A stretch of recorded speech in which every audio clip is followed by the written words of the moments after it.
Good morning students, welcome to 18 lecture of environmental engineering. इससे पहले हमने पॉपुलेशन फोरकास्टिंग मेथड्स के क्या बोलते हैं वो देखे थे कि किस तरीके से मेथड्स देखे थे कि किस तरीके से पॉपुलेशन फोरकास्टिंग की जाती है। उसका ही 7th मेथड है आज जो हम डिस्कस करेंगे, जिसका नाम है zoning method and master plan method. अब ये मेथड क्या होता है भाई, जोनिंग मेथड क्या होता है कि तो भाई जोनिंग मेथड क्या होती है कि जोनिंग मेथड के अंदर ऐसा होता है कि है ना, हम सिटीज़ को डिवाइड कर देते हैं वेरियस जोन के अंदर। ठीक है, जैसे कमर्शियल सेंटर हो गया उसको अलग जोन में डिवाइड कर देंगे, इंडस्ट्रियल जोन को डिवाइड कर देंगे, रेजिडेंशियल जोन को डिवाइड कर देंगे, स्कूल और पार्क को।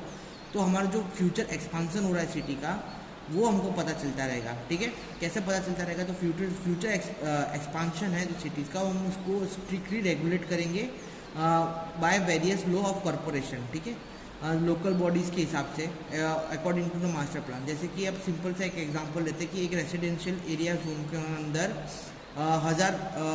हज़ार प्लॉट्स है। ठीक है, और अलाउइंग पर्सन जो है पर प्लॉट वो है 5।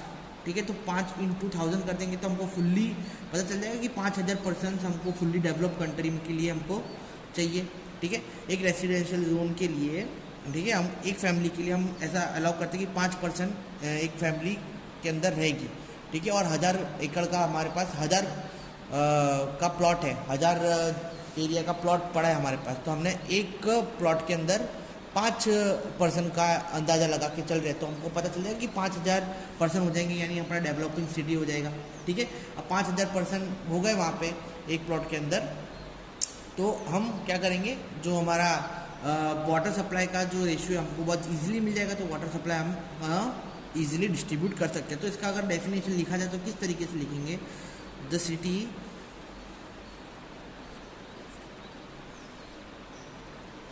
is divided into various zone, clear, such as commercial center, industrial center,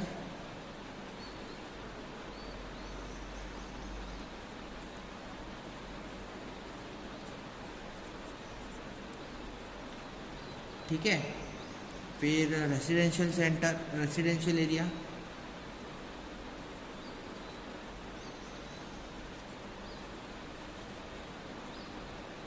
ठीक है, ये सारे जो एरियाज है एक्सेट्रा। ठीक है, तो वो जोन में अपन डिवाइड कर देंगे इसको, कमर्शियल सेंटर को, इंडस्ट्रियल एरियाज़ को, रेजिडेंशियल एरिया को। ठीक है, ऐसे बहुत सारे एरियाज़ को अपन डिवाइड कर देंगे, और जो फ्यूचर एक्सपांशन रहेगा उसको स्ट्रिक्टली रेगुलेट करेंगे किससे? बाय द वेरियस बायलॉज से, और बायलॉज ऑफ द कॉर्पोरेशन और लोकल बॉडीज़ के हिसाब से। ठीक है, और future expansion of each zone will be fully developed, can be easily found. ठीक है, तो हम क्या जोन में इसको डिवाइड कर देंगे, और फिर बाद में उसके ऊपर से हम क्या जोन के हिसाब से अपन अंदाज़ा लगाएंगे कि कितना पॉपुलेशन एक्सपांसन होने वाला है, और जिससे अपन को ईजिली क्या मिल जाएगा, अपना वाटर का जो डिमांड है हमको मिल जाएगा। ठीक है, जो हमारा 8वां मेथड है वो है लॉजिस्टिक कर्व मेथड। ठीक है, जो हमारा 8वां मेथड है वो है लॉजिस्टिक कर्व मेथड। अब ये लॉजिस्टिक कर्व मेथड के अंदर क्या होता है भाई, ये एक टाउन जो प्लॉट है हमारा वो मतलब पॉपुलेशन बोल सकते हैं, और रिस्पेक्ट टू टाइम के बीच का जो कर्व है वो हम प्लॉट करते हैं। तो ठीक है, इसका लिख सकते हैं if the population of town is plotted with respect to time, the curve so obtained under normal condition is known as logistic curve method. Clear है ना? उसको क्या बोलेंगे? Logistic curve method. अब मैं आपको एक लॉजिस्टिक कर्व मेथड का एग्जांपल करके देता हूँ. पॉपुलेशन, और ये हो गया अपना टाइम. ठीक है. अब जो अर्ली ग्रोथ होगी टाउन की, जितने भी टाउन की हमारी जो ग्रोथ होगी वो हम सब यहाँ पे प्लॉट कर देंगे. तो जैसे कि एग्जांपल लेते हैं कि जो अर्ली ग्रोथ है वो अपन ए बी से रिप्रेजेंट करेंगे. तो यहाँ से ए बी हमारा अर्ली ग्रोथ हो गया. ठीक है.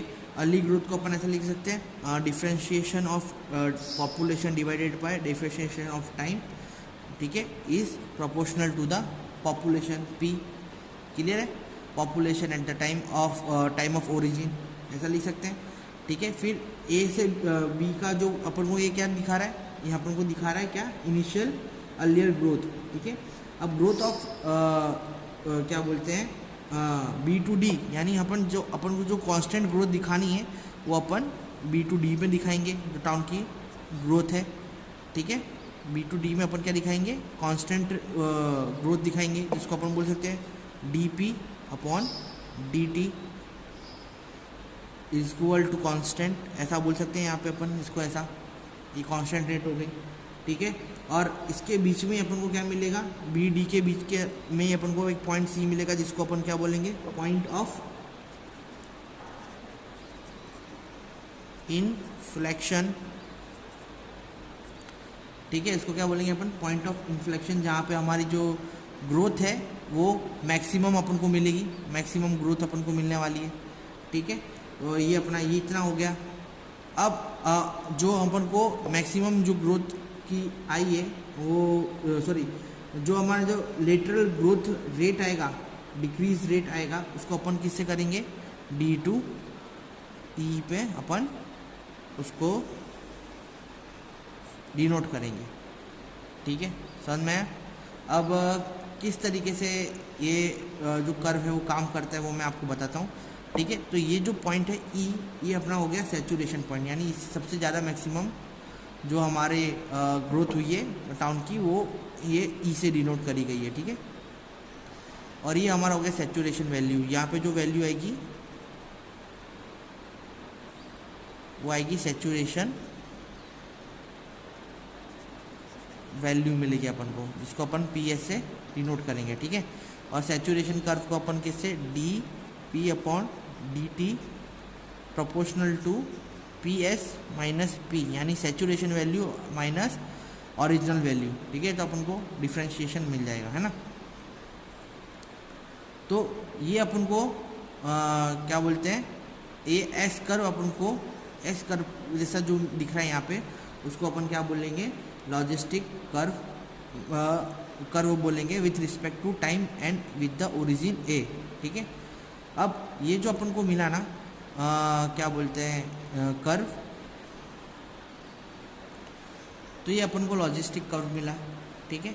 तो ये पूरा का पूरा इसका मेथड था कि किस तरीके से. अब ये जो लॉजिस्टिक कर्व की अगर इक्वेशन मैं बोलूँ तो वो कुछ इस तरीके से देखे गई है. P s upon 1 plus m log e raise to minus 1 n into t, जहाँ पे एम क्या है? मतलब saturation population minus origin population divided by origin population. ठीक है. पी ज़ीरो क्या है? Population of town at a point. ठीक है. पी एस क्या है? Saturation population. पी क्या है? Population at time T from origin A and के इज कांस्टेंट। क्लियर है? तो ये अपन को याद रखने का लॉजिस्टिक कर्व मेथड की इक्वेशन। ठीक है, समझ में आया? ये अपना अर्ली पॉइंट, फिर ये अपना कांस्टेंट पॉइंट, और ये रेट ऑफ डिक्रीज यानी सैचुरेशन पॉइंट पे आने का, जो सैचुरेटेड हो गई थी पॉपुलेशन वो उसका पॉइंट। ठीक है, तो 3 हिस्सों में हमारा जो लॉजिस्टिक कर्व है उसको डिवाइड किया है। ये क्या प्लॉट किया है? ये पॉपुलेशन प्लॉट करी किसकी? टाउन की। समझ में? इस तरीके से जो टाउन की पॉपुलेशन इंक्रीज या डिक्रीज हुई है ना। अब इसका ही एक मॉडिफिकेशन हुआ था जो कि किया था मॉडिफिकेशन बाय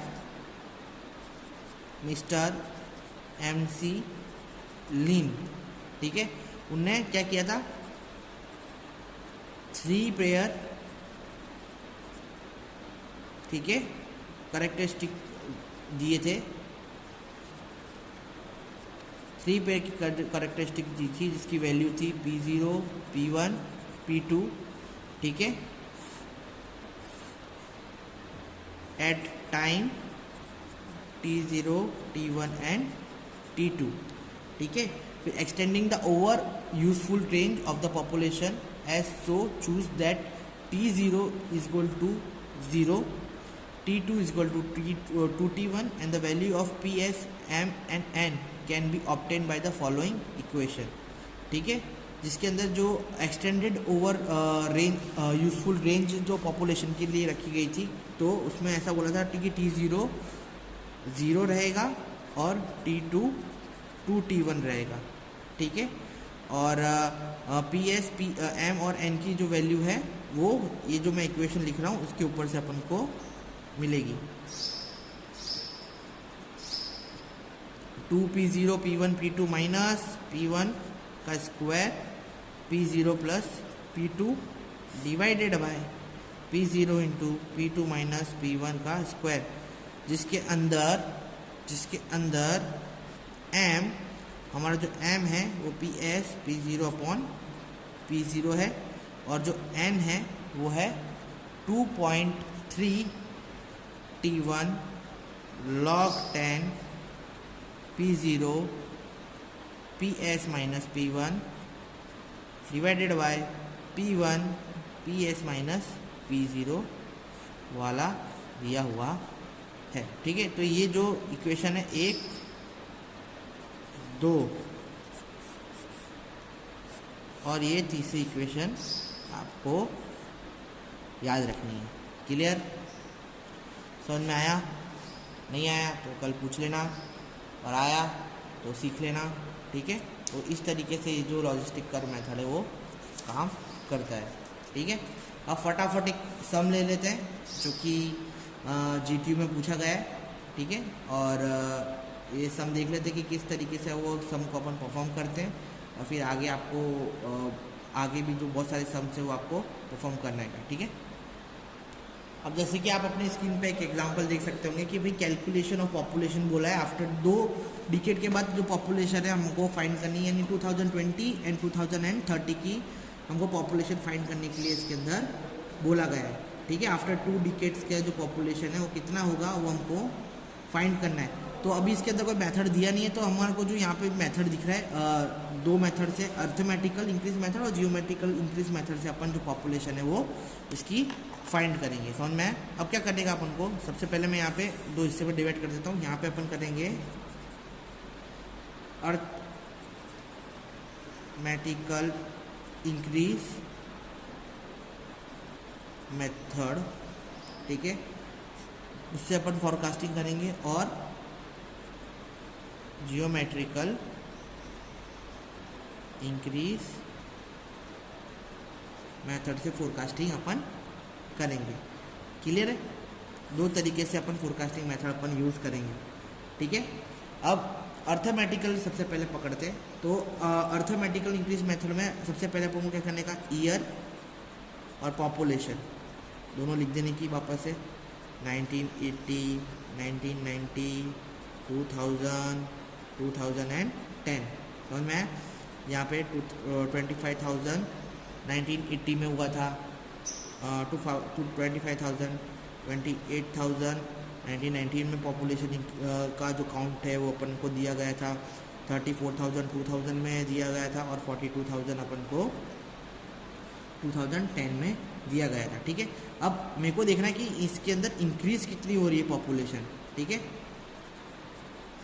अब आप पॉपुलेशन देखेंगे तो कितनी इंक्रीज हो रही है, तो इसका और इसका डिफरेंस निकालेंगे तो पता चल जाएगा कि कितना इंक्रीमेंट हुआ है। तो इसका और इसका डिफरेंस निकालेंगे तो 3,000 अपन को मिलेगा यहाँ पे। इसका डिफरेंस निकालेंगे तो 6,000 का डिफरेंस मिलेगा, और इसका अपन निकालेंगे तो 8,000 का यहाँ पे अपन को इंक्रीमेंट मिलेगा। समझ में? तो इंक्रीज इन पॉपुलेशन कितना हो रहा है, तो 25,000 थी 1980 में, तो और 1990 में कितनी हो गई थी 28,000। तो इन दोनों का डिफरेंस कितना आया 3,000 आया। इस तरीके का सारा सबका डिफरेंस निकाल के अपन को यहाँ पे लिखना है, इंक्रीज में लिखने का है। ठीक है, इसका अपन को क्या निकाल लेने का, टोटल निकाल लेने का। क्लियर है ना? अब टोटल निकाला अपन ने, अब इसका एवरेज लेंगे तो वो अपना क्या हो जाएगा आई। तो अपना एवरेज क्या आएगा, इसका एवरेज इंक्रीज कितना हो रहा है, जो कि अपन आई से डिनोट करते हैं 17,000। कितनी रीडिंग है, 3 रीडिंग है, डिवाइडेड बाय 3 करेंगे तो अपन को कितना मिलेगा 567 मिलेगा। ठीक है, अपने पास फॉर्मूला क्या है, अपने पास कौन सी फॉर्मूला है इंक्रीमेंट मेथड की, तो P N is equal to P plus N into I. ठीक है, जहाँ पे अपना p कितना है, जहाँ पे अपना p सबसे मैक्सिमम लेने का, मैक्सिमम पॉपुलेशन कितनी है 2010 में 42,000। ठीक है ना? फिर i अपना कितना आया 5667। ठीक है, n अपन को 2 साल दिया है, नंबर ऑफ डेकेड्स कितने 2 दिया है, तो अपना कितना होगा यहाँ पे अपन 2 लिखेंगे। ठीक है, 2 साल दिया है, जैसे कि मेरे को 2010 है, तो 2010 से 2020 की फाइंड करनी है, तो कितना डिकेड हुआ, 1 डिकेड हुआ। 2030 तक फाइंड करना है, यानी तो मेरा ये 2 डिकेड हो जाएगा। ठीक है, तो फॉर अगर मैं पॉपुलेशन फोरकास्टिंग करता हूँ ऑफ 2020 के लिए, तो मैं यहाँ पे n की जगह क्या लूँगा 1 लूँगा। ठीक है, तो पी एन पॉपुलेशन कितना देके रखा है अपन को 42,000। ठीक है, प्लस n इज 1 इंटू आई कितना आया 5667। ठीक है, तो अपना तो पॉपुलेशन आएगा 4667 जितना अपन को पॉपुलेशन मिलेगा। सेम अगर पॉपुलेशन फोरकास्टिंग करता हूँ फॉर मैं 2030 के लिए, तो इसके अंदर क्या डिफरेंस आएगा, सेम चीज़ रहने वाली है, बस यहाँ पे डिकेड चेंज हो जाएगा। यहाँ पे आ जाएगा 2 डिकेड 5667। क्यों 2 डिकेड आ जाएगा, क्योंकि डिफरेंस कितने साल का है 2010 से लेके 2030 का, यानी 20 ईयर्स का डिफरेंस होता है। 20 ईयर मतलब एक डिकेड के अंदर होते हैं 10 साल। समझ में आया? एक डिकेड के अंदर कितने साल होते हैं 10 साल होते हैं। तो उस हिसाब से अपन अगर कैलकुलेशन करेंगे तो 53,334। तो हम ऐसा अंदाज़ा लगा सकते हैं कि 2020 के अंदर जो पॉपुलेशन रहेगी इन आंकड़ों के हिसाब से इतनी रहेगी, और 2030 में जो पॉपुलेशन हो जाएगी वो हमारी इतनी हो जाएगी। तो ठीक है, इस हिसाब से हमको ये जो कैलकुलेशन है, कैलकुलेशन के हिसाब से हमको ये अर्थमेटिकल इंक्रीज मेथड इस तरीके से अपन अप्लाई करते हैं। समझ में आया? अब जियोमेट्रिकल इंक्रीज मेथड के अंदर क्या होता है, तो अर्थमेटिकल इंक्रीज मेथड जितना तो अपन को ग्राफ बनाने का ही। ठीक है, इसके अंदर एक्स्ट्रा अपन को क्या करने का, तो ये जो चीज़ आएगी ना अपना, इसके परसेंटेज निकालने के। अब इसकी परसेंटेज कैसे निकालेंगे अपन, ठीक है, अब ये डिवाइडेड बाय सेम अपन वो क्या बोलते हैं कैलकुलेशन रखेंगे। ठीक है, यहाँ तक कॉलम अपन को जियोमेट्रिकल इंक्रीज मेथड में बनाने का ही है, पर अपन को एक्स्ट्रा कॉलम क्या डालने का है, एक्स्ट्रा कॉलम अपन क्या डालेंगे, परसेंटेज इंक्रीज इन पॉपुलेशन। ठीक है, ये कॉलम इसके अंदर ऐड हो जाएगा। ठीक है, पहले कॉलम में कुछ नहीं आएगा, सेकंड कॉलम के अंदर क्या आएगा, ये जो अपन को 3,000 है वो लिखने के, 3,000 डिवाइडेड बाय ये। ठीक है, ऊपर वाली पॉपुलेशन 25,000 इंटू 100 करेंगे तो अपन को क्या मिल जाएगा, परसेंटेज मिल जाएगा। समझ में आया? परसेंटेज मिल जाएगा। वैसे ही 6,000 को अपन किससे डिवाइड करेंगे, अपन 6,000 को किससे डिवाइड करेंगे, डिवाइडेड बाय करेंगे 28,000 इंटू 100, तो अपन को कितना परसेंटेज मिल रहा है 21.43% मिल रहा है। ठीक है, फिर वैसे 8,000 को अपन किससे डिवाइड करेंगे, 34,000 से डिवाइड करेंगे तो अपन को कितना परसेंटेज मिलेगा, 23.53% मिलेगा। समझ में आया? अब इसको अपन को क्या कर देने का, यहाँ पे टोटल मार देने का। ठीक है, टोटल मारने के बाद क्या करने का, इसका एवरेज निकालने का। अब इसका जो एवरेज निकालेगा, इसका जो अपन ने एवरेज निकाला था उसको किससे डिनोट करा था, आई से डिनोट करा था। इसका जो एवरेज निकालेंगे उसको अपन किससे डिनोट करेंगे, आर से डिनोट करेंगे। समझ में आ रहा है ना। इस तरीके से अपन क्या करेंगे, आर से इसको डिनोट करेंगे। ठीक है, तो अपना जो आर आया वो कितना आया, 18.98%। अपन को फॉर्मूला पता है क्या है भाई, फॉर्मूला इसका अपन को फॉर्मूला जियोमेट्रिकल इंक्रीज मेथड का फॉर्मूला पता है कि p N is equal to p bracket में 1 + r/100 whole raise to n। N यहाँ पे अपना क्या है, डिकेट है, आर है अपना रेट ऑफ परसेंटेज जो चेंज हो रहा है। ठीक है, वो अब अपन को किसके लिए फाइंड करने का है, तो पॉपुलेशन अपन को निकालने का है फॉर ईयर 2020 के लिए। ठीक है, तो फॉर्मूला के अंदर अपन वो फॉर्मूलाज के अंदर डालेंगे भाई कि पी अपना क्या है, तो पी अपना 42,000 है जैसे कि मैंने बताया। ठीक है, 1 + r अपना क्या आया, 18.98 आया आर यहाँ पे। ठीक है, अपॉन 100 तो 100 ही है, और n 2010 से 2020 यानी कि ना डिकेट, 8 डिकेट हुआ तो ऊपर 1 आएगा। समझ में आया। तो ये पॉपुलेशन अपनी की नहीं आई 49972। ठीक है, तो अपन कहाँ पे जा रहे हैं, अपन एक्यूरेसी की तरफ जा रहे हैं। ठीक है, ये एक्यूरेट नहीं आता है अरिथमेटिक इंक्रीज मेथड। जब मैं पढ़ रहा था तब भी मैं तुम लोगों को बता रहा था कि अपन को एक्यूरेसी इसके अंदर नहीं मिलेगी, पर एक्यूरेसी अपन को किसके अंदर मिलेगी, जियोमेट्रिकल इंक्रीज मेथड के अंदर एक्यूरेसी मिलेगी। ठीक है, फॉर पॉपुलेशन 2030 के लिए अपन निकालेंगे तो क्या होगा, p N is equal to 42,000। Change कहाँ पे आएगा, सिर्फ 1 + 18.98 सब वैसा का वैसे ही रहेगा, सिर्फ चेंज जज्बातों में आ जाएगा। कहाँ पे, डिकेड में आ जाएगा। समझ में आया। कौन से जज्बात बदलेंगे, डिकेड के जज्बात बदलेंगे। समझ में आया। तो इसका जो पॉपुलेशन है 49456 जितना आएगा। ठीक है, अपन किसकी तरफ जा रहे हैं, एक्यूरेसी की तरफ जा रहे हैं। तो ये जो मेथड है पॉपुलेशन फोरकास्टिंग की, इस तरीके से हम अप्लाई करते हैं। समझ में आया है ना। तो इस तरीके से हमारी जो पॉपुलेशन है वो अप्लाइड होती है। ठीक है, अब आज का जो लेक्चर है यहीं तक ही रखते हैं, और नेक्स्ट लेक्चर में अपन देखेंगे कि वाटर इम्प्योरिटीज़ क्या होती है, और उसके बारे में आगे डिस्कशन करेंगे। और मैं देख रहा हूँ कि व्यूज़ नहीं आ रहे हैं हमारे चैनल्स के ऊपर। इसका मतलब हमारे जो स्टूडेंट्स हैं वो अच्छी तरीके से वीडियोज़ नहीं देख रहे हैं। कोई बात नहीं, देखो एक चीज़ समझने की ज़रूरत है। आप वीडियोस नहीं देखेंगे तो नुकसान आपका ही होने वाला है। बार बार एक चीज़ मेरे को बोलना पसंद नहीं है, पर इन शॉर्ट ये आप अगर सोच रहे हो कि ऑफलाइन क्लासेस नहीं हो रही है और ऑनलाइन क्लासेस में अगर हम देखें कोई हमें फ़र्क नहीं पड़ता है, तो ये आपका नुकसान है। आपके कैरियर से आप खिलवाड़ कर रहे हो, आगे जाके बहुत तकलीफ पड़ेगी। जब अगर फाउंडेशन ही ख़राब रहेगा, जैसे बिल्डिंग हम बनाते हैं, बिल्डिंग का फाउंडेशन अगर कमज़ोर रहता है तो बिल्डिंग टिक नहीं पाती है। आपको भी पता है और मुझे भी पता है। तो अपने लिए ही करो। मेरे व्यूज़ आए नहीं आए मेरे को फ़र्क नहीं पड़ता है। अपन को सैलरी मिलने ही वाली है। ठीक है, हम तो लेक्चर्स बनाने ही वाले हैं, और बस तुम्हारे कैरियर से खिलवाड़ ना हो ये मैं चाहता हूँ, इसलिए आपको ये सजेशन बार बार देता हूँ। तो पढ़ो तो अच्छा है, ना पढ़ो तो देख लेना आगे क्या करना है अपन को। ठीक है, तो आज के लिए इतना ही रखते हैं, कल नए लेक्चर के साथ मिलेंगे। थैंक यू, धन्यवाद।